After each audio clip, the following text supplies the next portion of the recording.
Optics are best understood if we look at them as a small group, and then each one is pulled out and its distinguishing characteristics are explained and showing how it is a unique and different than the rest of the group. And by optics we mean popular consumer optics such as camera lenses, binoculars, riflescopes, and the like. And as you can see here, we have a good number of instruments here. This is not everything.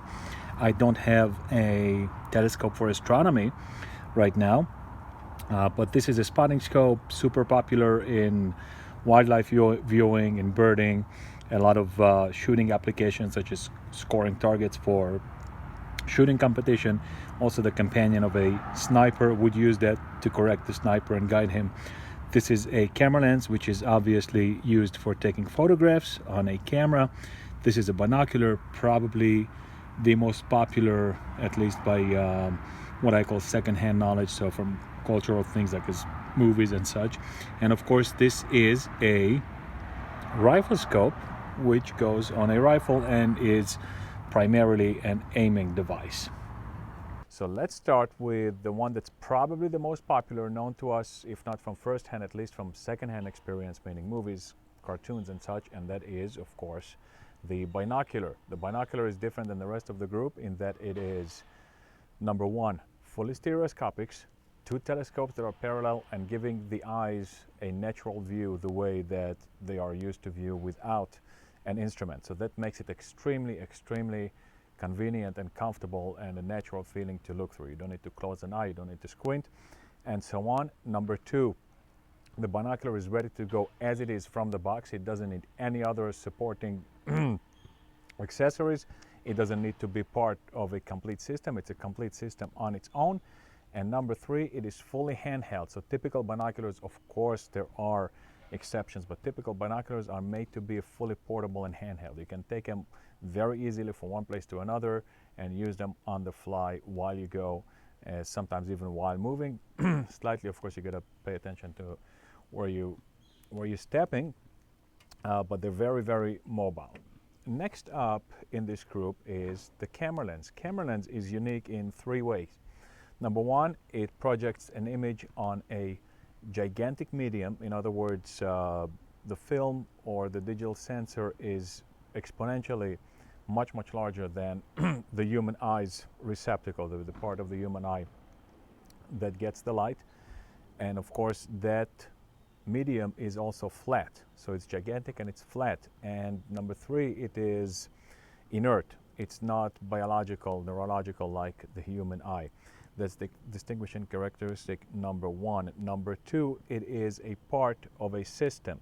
So while the lens is the heart and the soul of the photograph and the photographic process, still it needs to have a dark box with a medium and the mechanics, which is of course the camera body. So it is an integral part of a system, but yet it is only a part of the system. So just like an automobile cannot drive without a wheel, but the wheel is nonetheless not enough to be the complete system. And number three, the camera lens has something unique. It is a mechanism that restricts the entrance of light, and that is unique among most optics, because normally with an optic we want as much light as possible, yet the camera lens has something, as you can look through, that restricts the entrance of light. Why would you do such a thing? Again, because photography or the camera is a mechanical device. It captures a specific moment in time. Even if it's continuous like a video, still the intake of light needs to be regulated, because the speed, the amount of time for which the shutter is open, and also the sensibility of the ISO is set.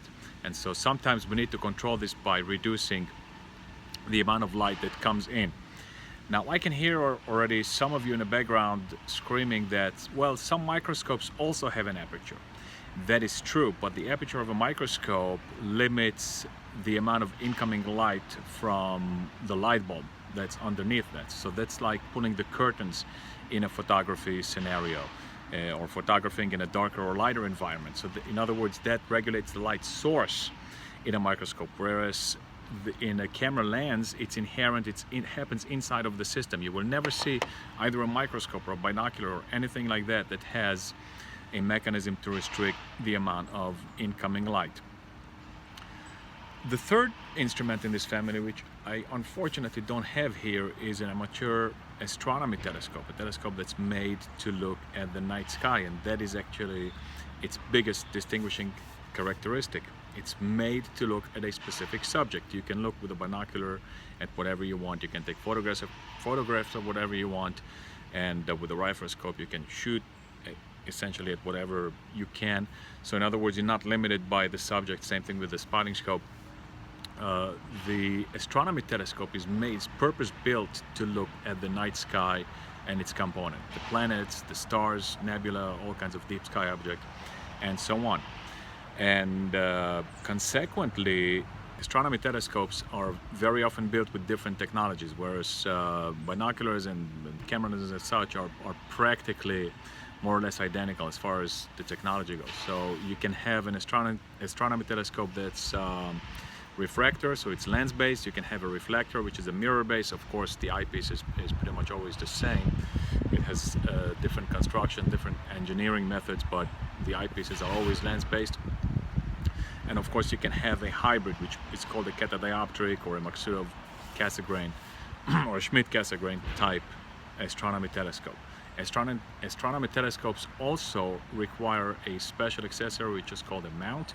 A mount allows you to orient the telescope towards specific subjects in real time. So in other words, it can track a planet or a star or whatever subject you choose in the night sky. If you don't do this, that object will just zip through the field of view very, very fast, because at high magnification, the rotational speed of the Earth is so fast that you cannot stay on a single object and observe for a long period of time. And of course, underneath the OTA, which is the optical telescope assembly, the actual optical part of the telescope, there is the mount, which we just mentioned, and underneath that you need to have a very sturdy, very good quality tripod in order to minimize vibration, because if the telescope vibrates, you're going to have a very bad experience. Next up, we can talk about the riflescope. A riflescope is special also in numerous ways. Number one, it is an aiming device, so its primary function is not so much optical. And number two, and that ties in the next point, number two, it is an accessory. So in other words, you can look at the rifle and the ammunition and maybe the shooter as a complete system. So the rifle and the ammunition are capable of a certain distance, a certain accuracy at a certain distance, but that is limited by the vision of the shooter. So if the rifle only has iron sights, its effective range is limited to a certain distance. If it doesn't even have iron sights, you could say that it's not really a rifle, it's an emergency tool, but in an emergency you can still protect yourself with that. You put iron sights, you extend its capability to a couple of 100 yards. You put a telescope, you extend its distance and accuracy potential even further. So of course, because of this, the riflescope is primarily an aiming device and an optic second, and so in most cases, or very often at least, the mechanics take first seat, whereas the optics take second seat. Again, it's an accessory, and number two, it's an aiming device first, and sometimes the optics take second seat to the mechanics, to the accuracy of the system. Before I go into the red-headed stepchild of optics, which is the spottingscope, and I'll tell you why it is, I want to say a word about microscopes, even though they don't truly belong in this category, but there is a microscope that is more similar in principle or in function to these instruments, and that is a stereo microscope. When we think microscopes, we typically think of a compound microscope or other types of microscopes that goes to very, very minute components, such as a cell. You sometimes imagine looking at the drop of blood and the cells within the drop, and even smaller and smaller components, which are very advanced microscopes. So a compound microscope has a two-dimensional image. It looks at a flat image and it chooses a tiny spot, a tiny point, and we magnify that many times, and there are many different ways to look at that. A stereo microscope, in contrast, is typically made for the human eye to be able to focus on things that it should be brought too close to be able to focus. So in other words, the human focusing ability is limited. Approximately 8 to 10 inches from your eye is the closest distance that you can focus on. If you're looking at something very small, but it's not microscopic, so something like a tiny diamond as part of a jewel, as part of a watch, a tiny screw that goes into also tiny systems like watches and things like that. Collectors who want to see minute detail on stamps, coins, historic artifacts. They want to see small, very faint engraving to authenticate some sort of art of work. They all need something that magnifies, but not extremely, and also that can show them very often a three-dimensional image. So hence the stereo microscope, which in principle is very similar to a binocular. It actually provides a fully stereoscopic image. In other words, it looks at the same subject from two different angles, combines them into one image, and then you have a nice, strongly stereoscopic image, and you can focus on it at close distances. So you can bring the tiny part, tiny screw, tiny diamond, and focus on it and magnify it to a certain extent. Typical stereo microscope magnify 2 times, 4 times, 10 times, something in that ballpark. Of course, there are exceptions, but that's what it normally is. So just so you understand the difference between microscope and microscope. Of course, such a microscope is not portable, is not handheld like a binocular, and again, it's made to look at short distances as opposed to the binocular, which is made to look at long distances, so make you see some wildlife that you cannot approach. That said, let's go into the last candidate of this topic, and this is the spotting scope. The spotting scope can be seen as some sort of a hybrid between an astronomy telescope and a binocular. So it's not as big and bulky as an astronomy telescope. You can use it for astronomy with some limitations, but it's entirely usable. It does not require a mount. You can put it on a mount, but it's not required. You can put it directly on the tripod, but a tripod is usually necessary, or some sort of other stabilization.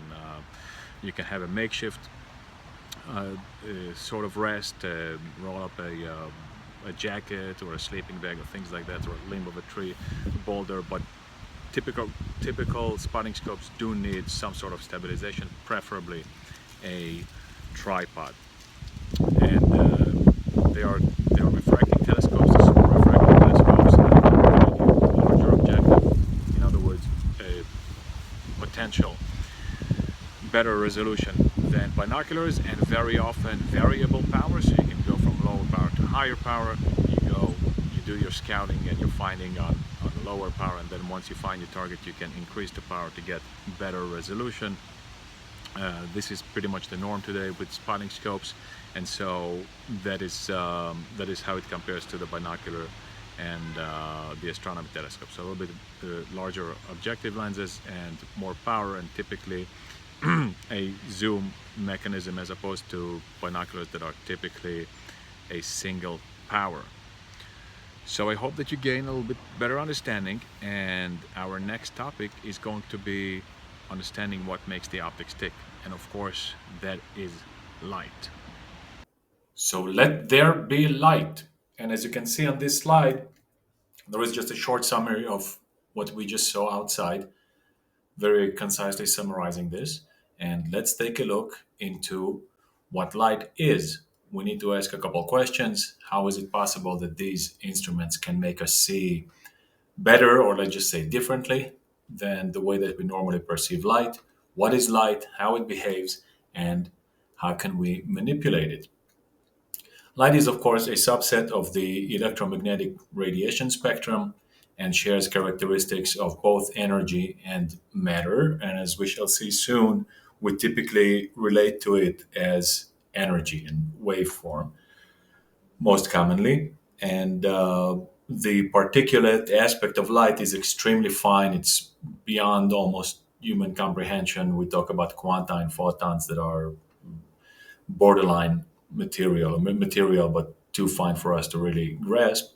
And the modern science of light and the technology and the industry is extremely, incredibly advanced and developed. Optics and photonics, they typically service the aerospace defense industry, the microchip, the semiconductor industry, printing microchips, and the medical industry. And it's so developed, and lasers and things of that nature. But today, we are going to talk only about the simplest of the simplest form of light. And of course,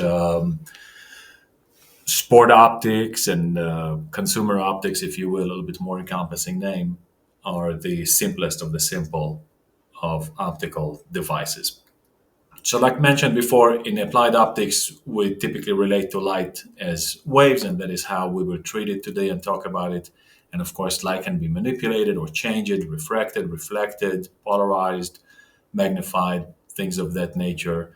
And we will explain soon how all of that works. So, let's take a look at light, and let's just remember that everything that will be said here and all the diagrams are incredibly simplified, oversimplified, so that anyone should be able to understand them. And again, remember that these are just representations, they're not true deep explanations, or not realistic images or pictures of the way that light actually is or behaves. And one good example is that there's no such thing as rays of light. There is the wave front, or the front, the direction of the wave front, but there's no rays, even though we talk about rays as a borrowed term just in order to make things a little bit simpler. And of course, this is the electromagnetic radiation spectrum, and towards the middle, you can see the spectrum of visible light, which is pretty small, runs from approximately 380 to 700 nanometers. And the amount of times, how many times a crest of a wave passes by a certain point, is the frequency. But now we're more concerned about wavelength and also amplitude. Amplitude is, as you can see, the vertical arrow there that shows how deep the valley or the trough is, if you want. So that also has an influence. If the amplitude falls below a certain threshold, then the color becomes invisible or non-existent. So there's no more broadcasting or conveying color. Frequency we touched upon before, and the intensity of light is dependent very much by the amplitude. When there's a big amplitude, then of course the energy raises and light becomes very, very bright. So let's try to understand this with a practical representation or practical example. You stand on the lake, on the shore of a body of water, such as a lake or sea or such. And of course, waves can be caused by wind, but let's imagine a situation with zero wind. So you know that it's not the wind just making the water move. And by the way, when we see waves of our nature due to a disturbance, then there's nothing really coming towards us. It's just that the energy is going up and down, pushing the water up and down. But there's no, even though we have the impression that the waves are coming towards us, they're not. But in light, there is actually some energy that travels towards us. So you want to investigate the source of this disturbance. You want to understand what causes these waves. And let's pay attention to the fact that the waves are looking straight and parallel. They just come one after the other, and they are identical. But if we were able to fly, or if we were able to use a drone and send it up with a camera, we would start to go back toward the source of the waves, and we would get to this point, of course, if we catch it in time. And there is something very similar that happens in light. When light hits an object, the light bounces back and goes all over the place.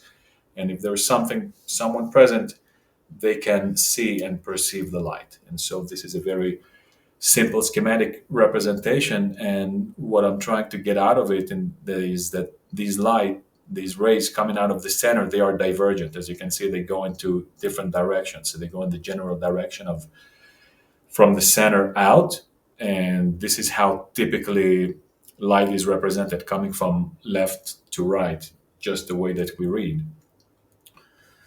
And then we have here a spectator. There's someone who's looking from far enough for the rays of light to be divergent, but at a certain point they become parallel, so to speak, nominally parallel. We imagine, or we consider them, we treat them as parallel. So this is the same idea as with the lake. If you remember those slides, you stood on the shore of the lake and you saw that the waves were straight and parallel. But if you go towards the center, you see that they are bending and they're divergent, and it's the same idea with waves of light. And now, if our person goes closer to the center, and this is just a very a very bad graphic and schematic. So really, the person, the viewer, you can understand it as a person, or his eye, or the light receptive part of the eye even gets very close to the center. We can see that the light is divergent.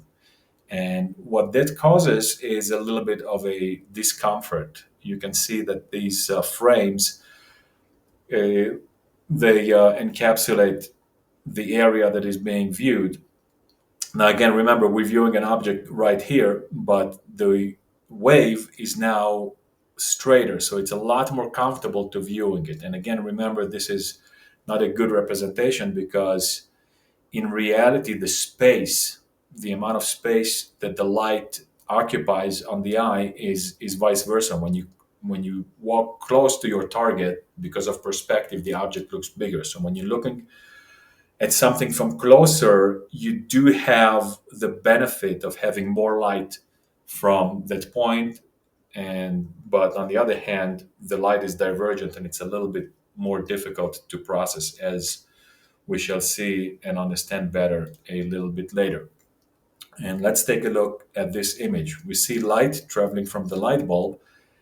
And in fact, it would be easier to imagine this as a flashlight. You can shut the lights in your room and shine a flashlight at a wall, and start walking back slowly. And this is exactly what you would experience.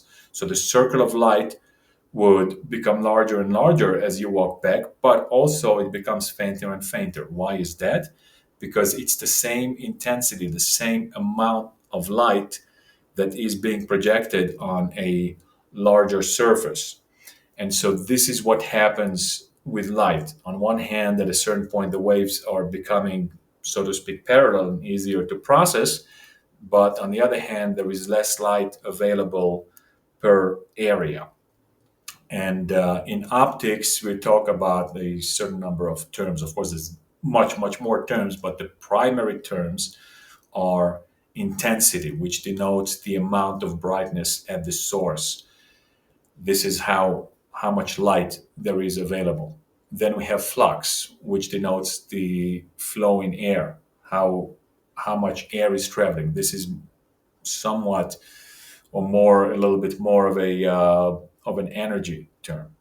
Then once that light that is traveling, it lands on a surface that is called illuminance. And you can imagine, or you can actually even do, if you're really so inclined, do a little experiment. You can light a candle. If you want, you may darken the room, and you can hold a picture frame in front of it. And you would make that picture frame a foot by a foot, and hold it 1 foot away from the candle, and this is how we measure light, or quantify it. So there would be 1 lumen. The light that flows through it is 1 lumen. But flux normally refers to the entirety of the light emanating from the candle. And then if you would fill up the frame, you would, let's just say, take a record off of the shelf and put it in that frame. A record is 1 foot by 1 foot. The amount of light falling on it, now it's important to remember this, that we're talking about just the sheer amount of light falling on the surface. That is called illuminance. Illuminance, and measured by foot candle, or in Europe by the decimal system, lumen per square foot. Now, what you perceive, or what comes off of the surface when you see the record, that is called excitance. And let's remember that that is a quantitative measure. It just quantifies how much light is being reflected. If we have a darker surface, there will be less light bouncing off. And if we have a lighter surface, there will be more light bouncing off. And then the aspect of the reflection is called luminance. So how we perceive that, right? Your record typically would have some sort of illustration on the front, and you perceive that even though the amount of light from the entire surface is the same, but the shapes, they do not reflect light in the same way. And so if you have a surface of different textures, so for example, you can have a high metallic mirror polish, or you can have something really velvety and soft, and you can have grass and different colors. So how the light bounces back from it is called luminance. Now let's take a look at the behavior of light, how it travels and how it bends, and what we can do with it. As we know, the speed of light is 180,000 miles per second. Again, this is a simplified number. This is just rounded, but in reality, there's more precise. But the idea is that this is measured in vacuum or air. Of course, there is a slight difference between the speed of light in vacuum versus the speed of light in air. And of course, air is always full of all kinds of disturbances and impurities that absorb some light. But for the purposes of simplification, we're going to treat it as the same as vacuum, and we're going to work with the 180,000 miles per second figure just to make it simplified. When light hits a certain medium of which it does not bounce back, so in other words, going through glass, in all practicality, of course, it could be plastic and other transparent materials, but we normally use glass in optics. It starts slowing down. Why? Because the glass is dense. So now the light has to move through glass just like you would have to swim in a lake versus walking. So if you walk, if you're fording a little brook, you feel much more resistance. And the same thing happens if you were to fire an arrow into water, as you can see exemplified by this diagram. So you shoot the arrow, and when it flies through the air, there is very little resistance. Right now, let's make abstraction of gravity. As soon as it hits the water is much dense. There is a much bigger amount of resistance. And so the path of light breaks. And that is exactly what happens when you do something like this. It looks as if it were broken, which of course it isn't. But then the light that goes into the water and then comes back to your eye comes back at a different angle than the one that hits the part of the pencil that is outside of the light. And this is exactly what happens here, just seen from a slightly different angle. And of course, you don't need to worry about the ducky. He will be all right. So this was refraction, what we've just seen. So that means that the light goes through the medium and continues in the same general direction, but changing direction a little bit. So it's still going to, from, let's just say, left to right, but at a broken direction, at a changing direction. Reflection means that the light turning back towards the source and away, and that's how its path is modified. So again, normally we use lenses to cause refraction and refract light, and in order to reflect light, we use mirrors. Most often, of course, there can be other methods as well. And here is a pretty good diagram. So let's take a look at this very, very carefully. We see the light coming in from the left, and it goes through the lens. The lens changes its path. And what happens here? What happens here is probably the single most important topic or single most important detail that we have to take home today.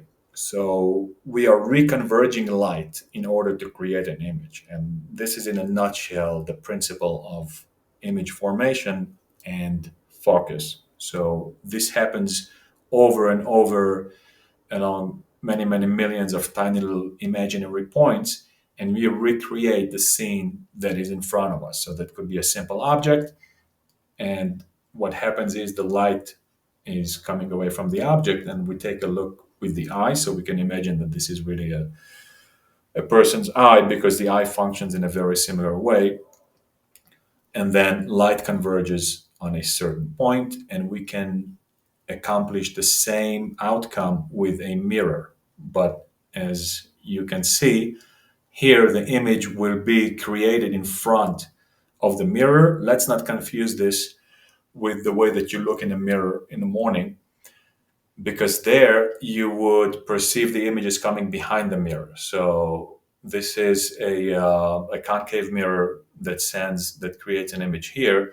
When we look into the mirror, the image appears to be behind the mirror, and that is what we call in optics a virtual image, and not a real image, an image that cannot be used or cannot be projected further.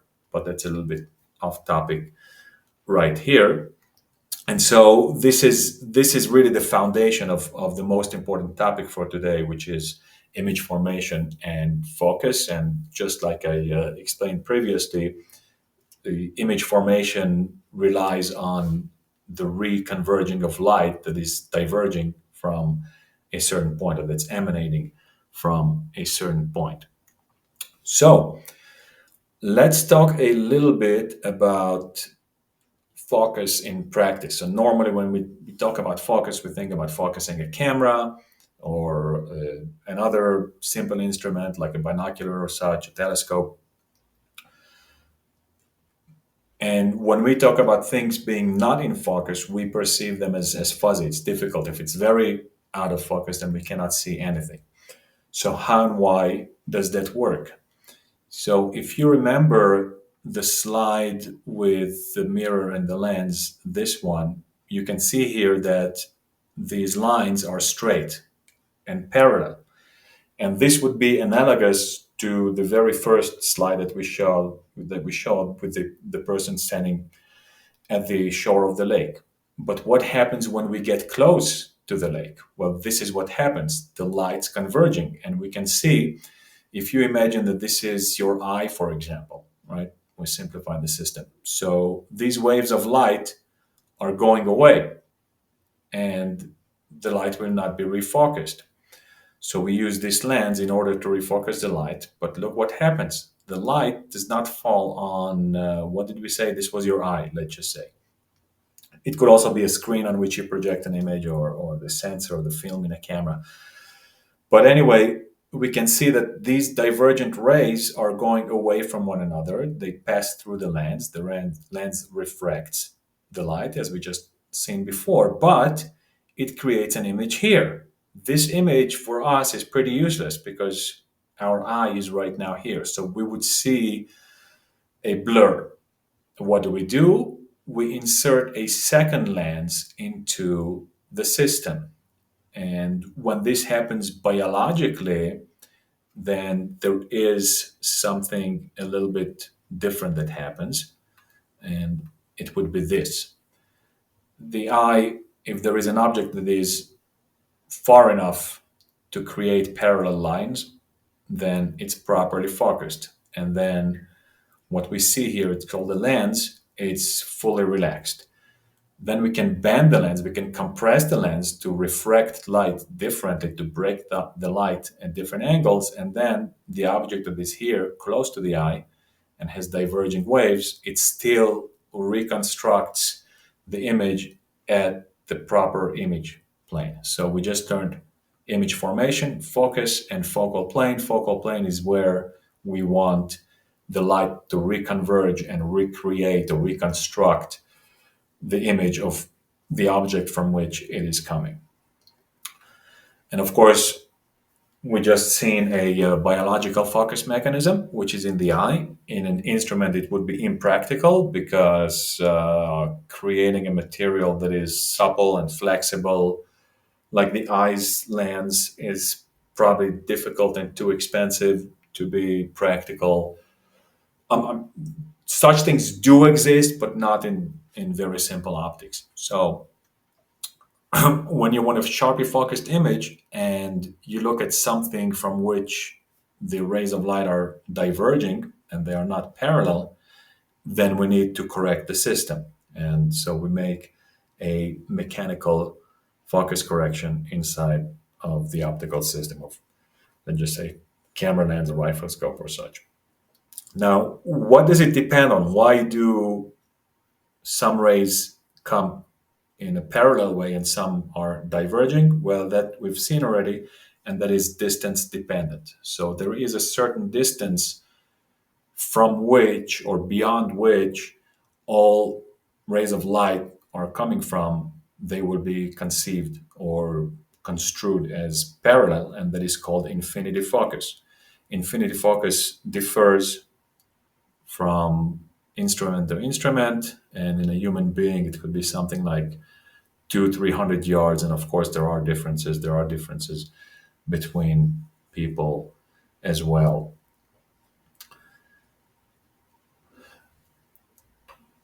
And as we explained before, the lens bends in the human eye, but in an optic we need a mechanical device, and typically that works on the principle of changing the distance between these two elements. So technically, changing the focal length, changing the distance between this and the lens, even a single lens, could change the focus, but such mechanisms or such systems are not really applied in modern technology because it's better to change the light. And this was the human eye as we have seen it previously.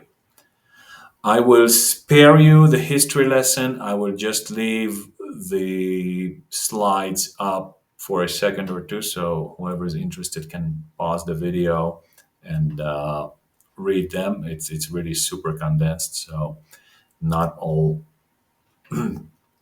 that important. And let's just take some key takeaways until now. So first and foremost is image formation and focusing, meaning reconverging light from a specific point from which it comes and reconstructing the image on the image plane. And of course, the prime example is the human eye, but that's what optical instruments do as well. And then, of course, light is a part of the electromagnetic radiation spectrum. Closer focus involves a little bit more difficulty because it's less convenient to look at it, but it can be more acute because the same object will occupy a larger area on the receptive, on the focal plane, meaning the inside of the eye.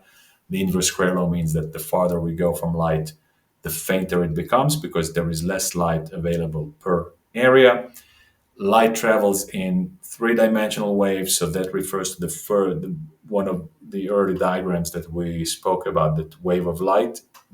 That wave is not only vertical, so that wave, it goes in all 360 degrees. It's much more complicated, and we mentioned that everything here is oversimplified, and we typically manipulate light by refraction and reflection. So now let us go and examine how we see, what vision is. So we spoke a little bit about the behavior of light, and we spoke about vision. And at this point, you probably have a good understanding of why an instrument can provide us such a benefit and such more detail. Imagine standing at a certain distance from an object, and you can see that light is becoming fainter and fainter as we distance ourselves from the target. The small blue circle would represent the human eye, and the large green circle would be an instrument, something like a binocular, that reconverges the light. Now you already understand that this area is much bigger than the human eye. It's many, many fold bigger. I would say that normally it's at least 40, 50, 60 times bigger than the light receptive area of the eye.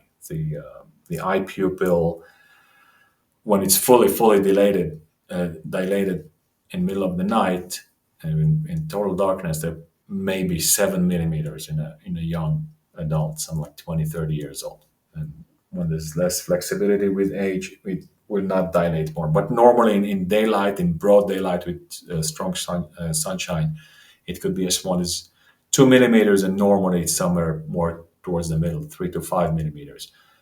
The objective of a typical binocular is, I would say, at least 32 millimeters or 42, so that can easily be 50, 60, 70 times bigger than the eye. Again, we're computing area, not just the diameter, but the area. So that's why the difference is so big. So that's one reason why optical instruments are able to show us better image and more detail. But then, of course, there are other details as well, other things. So normally we absorb light and we analyze it and we see it. And today we're going to talk about the human eye, which is very similar in most mammals, but there are other creatures like deep sea creatures and insects maybe that see or that perceive or process light in an entirely different way. So their eyes are built like in a completely different system. But the human and most mammals and birds' eyes are pretty much very similar to this. And this is a simple anatomy of the eye. The main things that we need to remember is the cornea, that's mostly a protective window, then the iris that opens and closes the pupil depending on light. If there's less light, we need to open up the pupil. If there's more light, we need to close it. And the lens is the primary optical tool of the eye that focuses light and creates an image. So there are muscles, and if something is closer than infinity, then we need to strain those muscles and compress the lens in order to focus the light differently. And this happens involuntarily. If you're looking at something and you're walking towards it, automatically the lens is adjusting for you to have it in your sights. And of course, there are more details, and the French philosopher Descartes already knew this in his time. But the fact that an image is projected on the retina in and of itself doesn't tell us much. And in reality, even with modern medicine and neurology and psychology, we don't fully understand how it happens, but we can look into it because it is important and it is interesting. So here is another cross section of the eye. It's cleaner than the previous one. It has a little bit more detail. So you can see the lens here. You can see the pupil that allows in the eye. You can see the iris that can retract and open and close, let's just say, the pupil. And then the image is being formed here. And you can see that this little dot, the fovea centralis, is in direct line with the incoming light. So incoming light comes in and hits the fovea. This is the optic disc. This is a blind spot. We're going to touch on it in a moment. And this is the optic nerve, which relays the information to the brain. So how does that happen? Inside of the retina, there are photoreceptors. There are little nerves that are cells that are sensitive to light and they react to light. There are two different kinds. They are called rods and cones. Rods are not light sensitive. They are used in low light. They are mostly geared towards peripheral light. And the cones are the ones that are very light and detail sensitive. The cones are concentrated mostly in and around the fovea, and the rods are at the periphery. Now, if you remember our early slide that showed the wave of light with the red wave, with the wavelength and the depth of the truth, so when the truth becomes very shallow, we said that there is no light. And since rods are typically used in that light, they are not color sensitive. So as you can see, this all works in tandem, whereas the cones are very color sensitive and they are concentrated in the center. If you remember, we showed you the fovea, which is in direct line with the entrance pupil, with where the light is coming from. And that causes that when we concentrate very hard on something, we look at it very intently. And before I go into this, let's just mention the optic pit is where the nerve ends are all merging together, and then all of the information is being sent to the brain. And just so we know, the part of the brain that processes imaging and understands and analyzes the world around us is called the visual cortex, and it comprises approximately 30% of the brain. So, this is how much brain power, brain capacity we need to spend and to use in understanding and analyzing the world around us. So, it's a very, very intricate and complex process. The fovea centralis, or the fovea, is the single most sensitive area of the eye where a lot of cones are being concentrated. As you can see in this cross section, remember we're talking about a thickness of about half of a millimeter. The yellow arrow denotes where the light is coming from. So this is the opening of the eye, would be on the outside of the screen, and then somewhere towards this direction would be the brain. And this is just a tiny section. As you can see, that these are the nerves that are attached to the photoreceptors. These are the rods, and these are the cones. Again, this is a very schematic representation, and they would look in reality differently and also distributed somewhat differently based on where we look on the retina. So as said, these photoreceptors, the rods and cones, are sensitive to light. And of course, the more light it is, the more they are being stimulated. So it works in a similar way to photosynthesis. How does it happen? It's a relatively complicated process. So these cells, they include a protein that is called opsin, but mostly the most prevalent one is visual purple. It's really not all that relevant right now. And when one photoreceptor is reacting to light or is being stimulated, that's what we call being activated or actuated, then the opsin molecules split into two. And those two new molecules, the two half molecules, they go and they give a signal to those nerves that you've seen in the cross section. And in turn, those nerves are sending a signal back to the brain. So that's how this communication is happening over and over and over again. At this point, you may have a question. If the opsin is being contained within the photoreceptors, that should probably mean that it's not infinite. So there is a finite quantity of opsin. How come the opsin never ends or never finishes? So it's a good question. What happens to the two half molecules that went and informed the nerves to give a pulse to the brain? After a little while, they remerge and they go back into the photoreceptors. So it's a continuous process. Opsin molecules split and opsin molecules come back.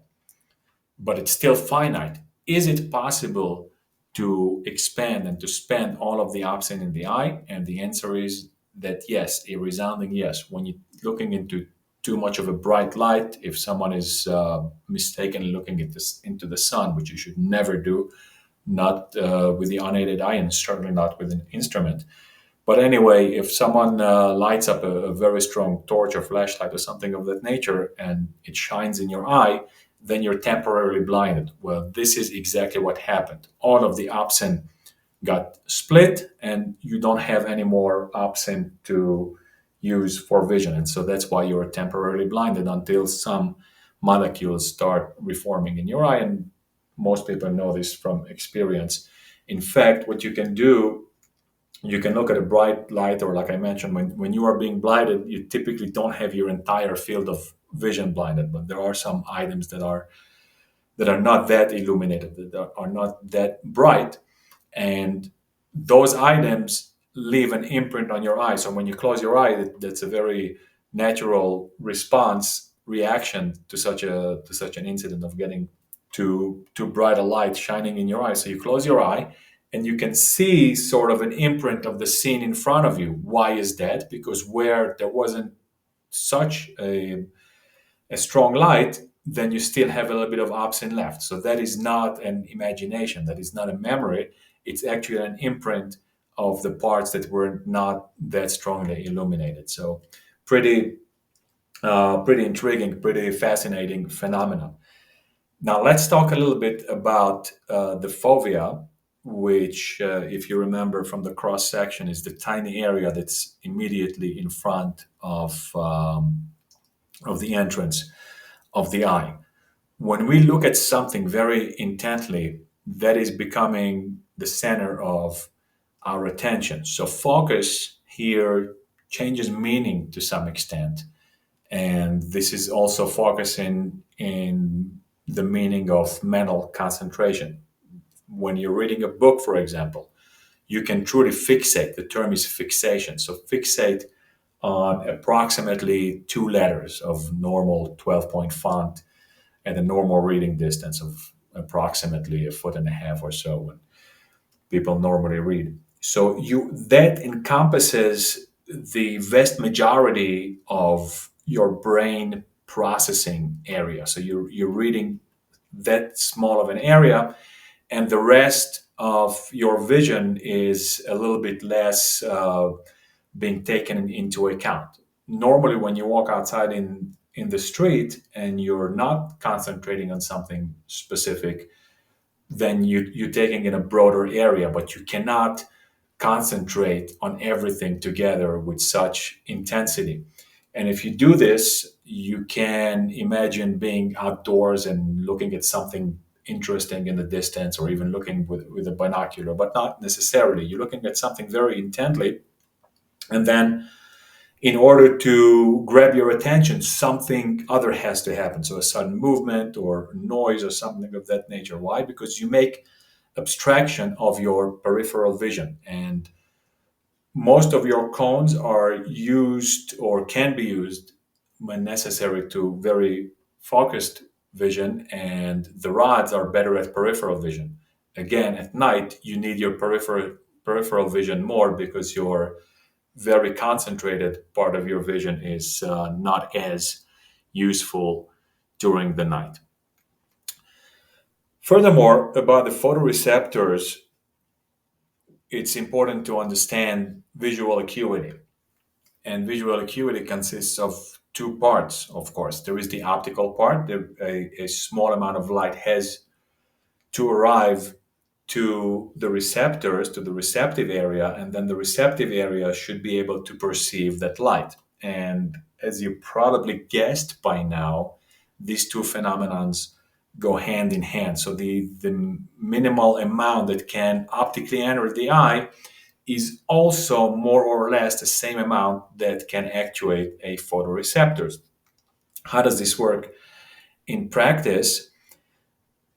What would you think is necessary to gauge the minimum light perception? And it's, of course, trying to isolate a single photoreceptor, so a single cone, let's just say. How would we do this?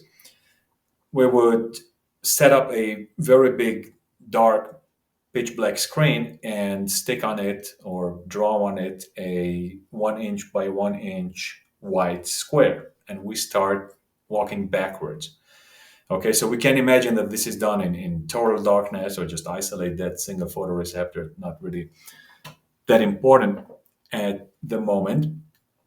But the point is that we go backwards and backwards. Now you remember the inverse square law. So the square in and of itself is becoming fainter and fainter because there's less light of it arriving to the eye. So we need, of course, a certain amount of light that is at least sufficient to arrive to the eye. We walk back and we walk back and we walk back until finally the square disappears. If we are able to form an image of the square on the eye, we need to have, or there should be, a photoreceptor. So that is the minimum amount of light. Once we hit 100 yards walking backwards, that is just enough light to actuate, meaning stimulate, a single photoreceptor. And that is also approximately the visual or the optical threshold of how much light can enter the system. okay, the human eye system. So it's very, very interesting how this works in tandem. So in reality, there is enough light that could somehow recreate the image of that tiny square. But if we walk further than 100 yards, then there won't be enough light to actuate the photoreceptor. And when we say visual acuity, we take those two into consideration. Okay, when we go to the eye doctor, we talk about resolution and contrast. And what the eye doctor gauges is whether you're able to read what you're supposed to read from a certain distance. So when we say 20/20, that means that at a distance of 20 feet, you can read the line that you're supposed to be read. And that is calculated at 1/60th of 1 degree. You can imagine yourself looking at the experiment that we just spoke about. So standing 100 yards away from the target that is 1 inch tall. And you can imagine someone standing on the right here and looking at this 100 yard away. So it angles out, and then there is another angle and creates a triangle between the eye of the observer and the top of the target and the bottom of the target. And so that's why, because this is dependent on size and distance, that's why we use an angular measurement. So 1/60th of 1 degree is what we can perceive, right? So if someone is able to read from 25 feet what other people need to get to 20 feet, then he has a better than normal vision, and it's called 20/25. And of course, if he needs to get closer to be able to read and resolve those images, that's 20/15. In other words, it's not sufficient and it needs correction, as we shall see. So contrast and resolution are the two terms that we use in order to resolve shape and color. As you can see, this is the United States Air Force 1951 resolution chart. It's still being used to gauge the visual acuity, not so much of humans, but instruments. And of course, today there are much more complicated charts than this, especially in photography. But for simplification purposes, this is more than enough. So as you can see, these are groups, these big ones, the ones denoted in -2 and -1. And then the smaller components are called elements. So one element, so element -2, 3, so group -2, element 3 is this one, and element 4 is this one. As you can see, they're becoming consecutively smaller. And we are able to resolve them fairly well. But if you look at this one, you can see that the lines are not that sharp anymore. The corners are not that sharp. The lines are not so easily discernible. Then you go down to group 0, element 2, 3, you're going down. And if we were to magnify the middle of this chart, we would see something like this. Now, again, this is not blurry because your vision is troubled or it was taken from far. It's just that the photo or the file are not good, but we understand the principle. So the smaller we go, the more difficult it is to resolve. As you can see, the real small ones is just one blur. And then the closer we come, then we can see a little bit better. So we can see that on group 1, element 5, we still could somehow resolve the horizontal lines. And this is really how instruments are actually measured. So this is not just someone's fantasy to put horizontal vertical lines. Sometimes the resolving horizontal and vertical objects is not the same. And when specifications are given to camera lenses, at least to better quality camera lenses, they give you a chart that denotes the contrast and resolution ability of that system. So we need to look at in different directions. Again, resolution is the ability to resolve shape, and contrast is the ability to resolve color, and they work hand in hand. In reality, nothing here is gray. Everything is sharp black and sharp white, but as you can see, as one deteriorates, it drags the other one with it. You could imagine, for example, taking a photograph of, let's just say, a white animal on a dark background. So taking a white doggy or a white cat on the background of a dark, very dark green hedge. And you take a photograph and you put it in a graphic design program, and you pull the slider of contrast and the slider of resolution, and you would see that when you pull the contrast line, then if you pull it on up, it becomes sharper and sharper and more defined, but there is some distortion of the shape also happening. And conversely, if you pull it to the negative, to the lower side, all of a sudden all of the colors are starting to blend together and be indistinguishable. And a similar idea with shape. You pull the slider up, the shapes are becoming sharper and sharper and more distinct, but there is some distortion happening because in reality they are not that sharp. And conversely, when you remove the resolution, then things kind of start merging and melting into one another. So now let's take a look of our wonderful binocular vision capability, because we have two eyes, and with the two eyes we perceive two different images. And the brain is able to fuse and merge those two images together. And that is called binocular vision. Beyond binocular vision, most people do also have stereoscopic capability. What does that mean? Stereoscopic capability means that we are able to actually fuse and see the world in three dimensions. It's a little bit difficult to explain that, but when you look at a scene in front of you, you see the depth, you see the third dimension. So typically when we plot dimensions, we're talking about the x coordinate that is normally the vertical, and then the y coordinate, which is normally the horizontal, and then the z coordinate is between you and the one with whom you're having a conversation, between you and the subject, the target, so the depth. When you look in front of you and you do have this stereoscopic capability, you actually see the world in three dimensions.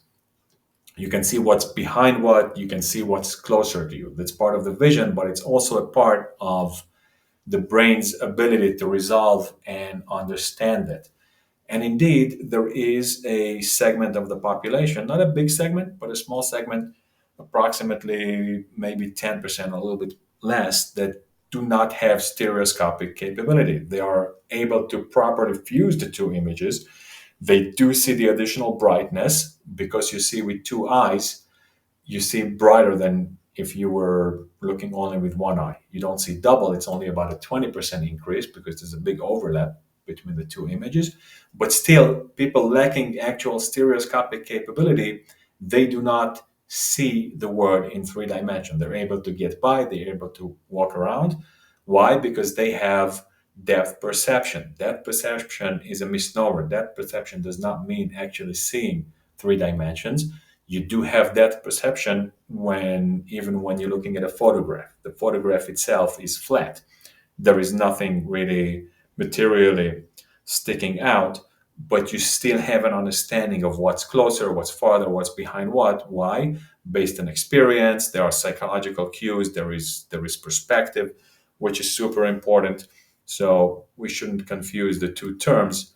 And like I said, stereoscopic capability is a complex neuropsychological ability of interpreting and processing and understanding the field in front of us. But someone who is lacking, unfortunately, that capability is still perfectly healthy, and that is a similar deficiency to, let's just say, color blindness or far or nearsightedness. So it is a deficiency, but it's not terrible, and I don't think that it can be corrected. But depth perception compensate for that to some extent. People who do not have even binocular capability, so to fuse the two images, that is a terrible, terrible condition, and it's very difficult. I don't know if even modern medicine has a good solution to that, but fortunately, that's a much smaller than 10% of the population. So those people are stricken, and it's typically associated with other mental deficiencies. So things like maybe Down syndrome or things of that nature. So it typically comes in addition with other problems, and it's a very sad and very severe condition. So now let's take a look again at how the eye focuses.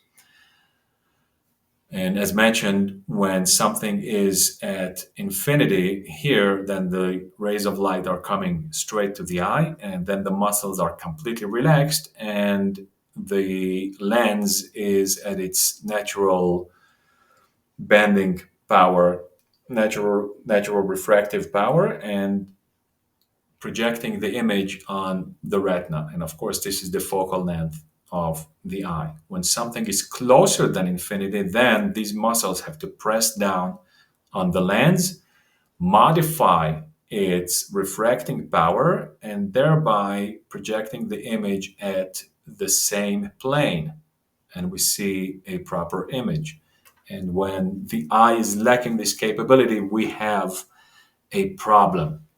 But before we go into that, I just want to let you know that you can make a practical experiments and squint the eye and experiment a little bit with focus, with fixation. You can fix it on the tip of your finger, bring it close and near you, and you see how fast the focus works. You can see how much you make abstraction of your surroundings.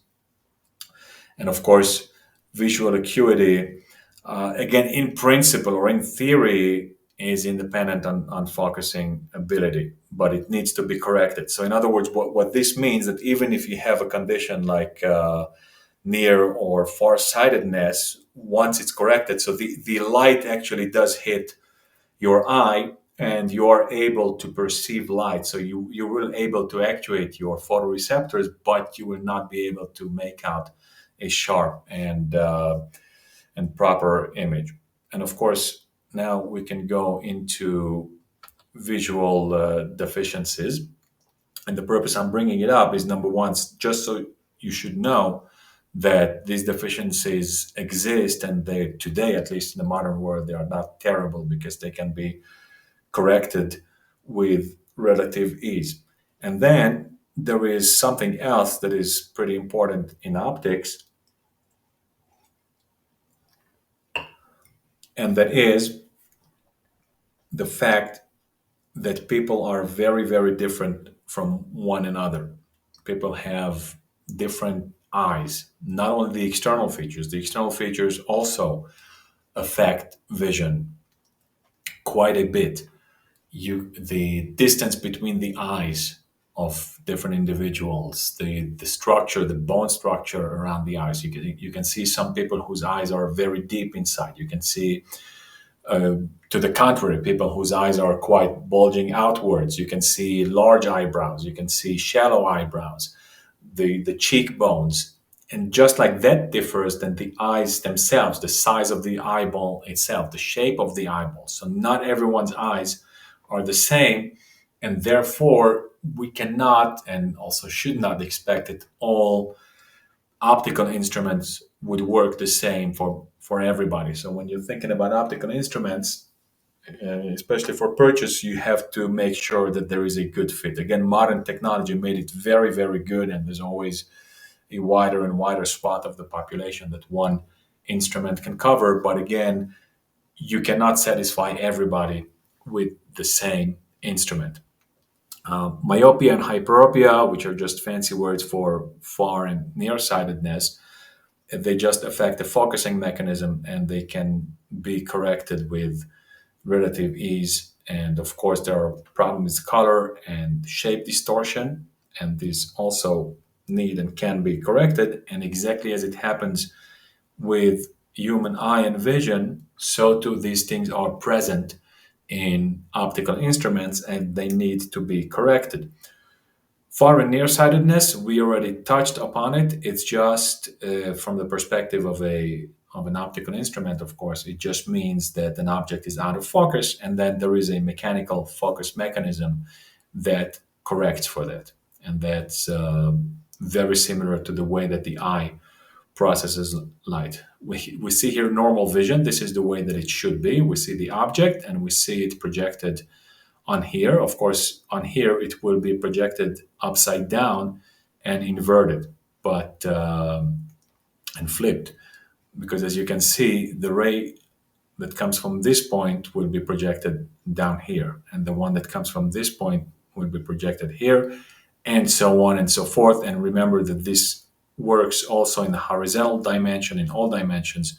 So whatever is coming from here, let's just say on one side, is also flips towards the other dimension and goes in there. So why don't we see it upside down? Because the brain corrects for it. Normally we should, the candle is actually projected upside down. So if they would have a representation of the candle on the retina, you would see that it's upside down and wrong side, and then the brain corrects for it. Now, when someone is nearsighted, then the focus is thrown not far enough to reach the retina, and your nerves are trying to resolve the image from here. Again, same thing with farsightedness. When the candle is projected here, it's trying to focus the image as if it were somewhere inside of the brain, and of course we cannot resolve this properly. And astigmatism, this is the worst of these problems, that as you can see that the image is not focused at one plane at all, so it's focused in different planes simultaneously, and this is of course takes a little bit more to correct it. These two have a very simple correction, and not only that, but in a simple optical system, the system's actual inherent or onboard focusing mechanism will correct for that. So if someone with far or nearsightedness picks up a binocular, he would just focus it a little bit differently than someone else without these conditions would do, and that would correct for the near or far sightedness, something that you cannot do with astigmatism. So if you have astigmatism, then you must wear your glasses in order to view through a binocular. And this is the cross section of an astigmatic eye. And I'm just breaking it up because when an optical system is being designed and engineered, all of these problems are present, and we need to work to work out these bugs and these deficiencies. And this happens on many levels and many ways. And in the next video, I will expound on that to some extent. And as we can see, there is an object here at infinity because the rays of light are parallel. And if they were to continue without correction, which is denoted by the black lines, the image would be focused here somewhere towards the middle of the eye.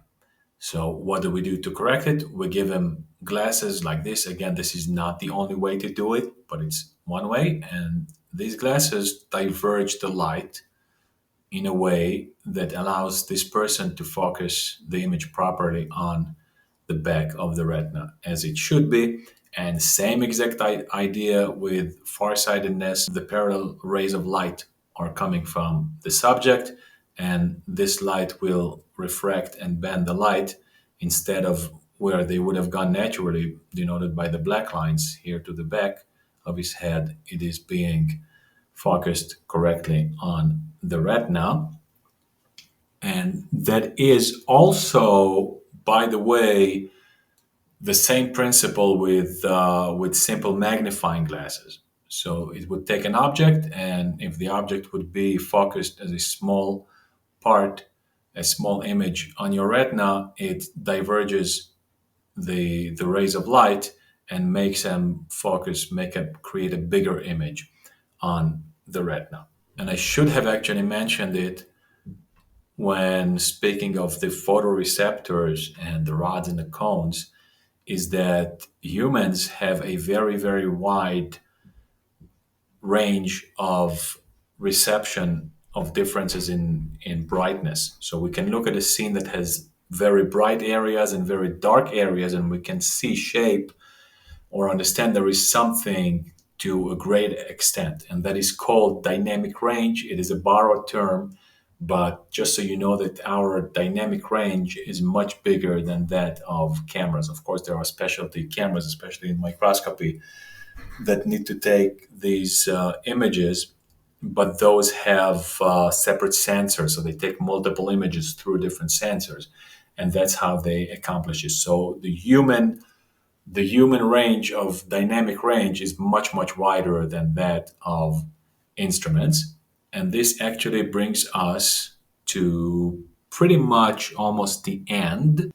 In conclusion, remember that light is life, it is all around us. Think about photosynthesis that makes plants live, and it allows us to get oriented and get along in our daily life.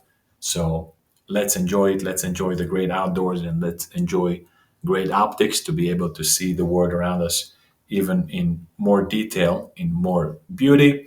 And we have here a quick recap. Again, the single most important take home point here is image formation and focus.